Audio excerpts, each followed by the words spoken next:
Hello guys! So for today's video, ipasilip ko nga sa inyo kung kamusta ba ang aming solar panel kapag tag-ulan. Bale, kunuha ko pala tong video na ito kahapon, July 24, 2026. So bale, ano yan, umaga.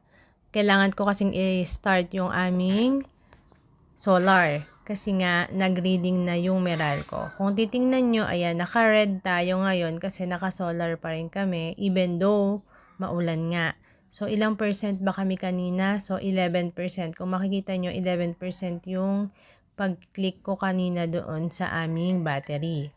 Ayan, so ang gagawin ko nga is i-restart ko yung solar panel kasi nga 1 month na. Bale, yung billing namin, ginagawa namin from 24 to 24 after mag-reading ng Meralco. So, ayan, click ko yung blue na yan, pero ayaw niya. Kasi hindi ko alam kung bakit ayaw niyang kumagat.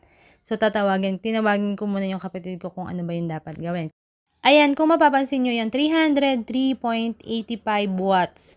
Yan yung na-consume namin after 1 month. So, imagine niyo ang lakas ng konsumo namin.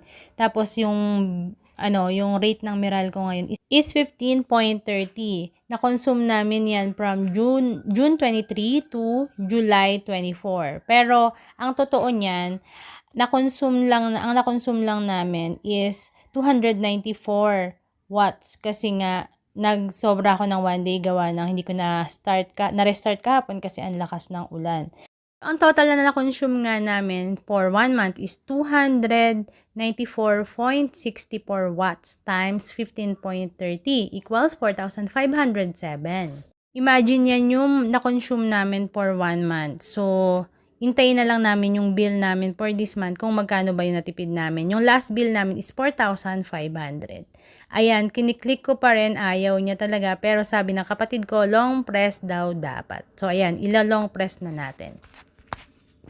So, ayan, this time, ilo-long press ko na. Successful na yan.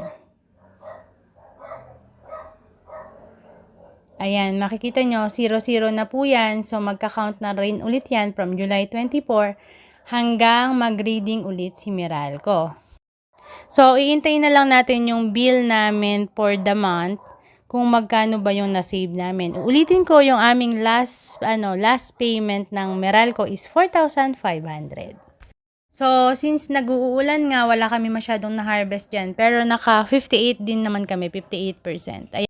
So, ayan, 11% pa rin nga. Next time, i-update ko kayo kapag tag-init kung gaano kalakas yung pag-harvest nila sa araw.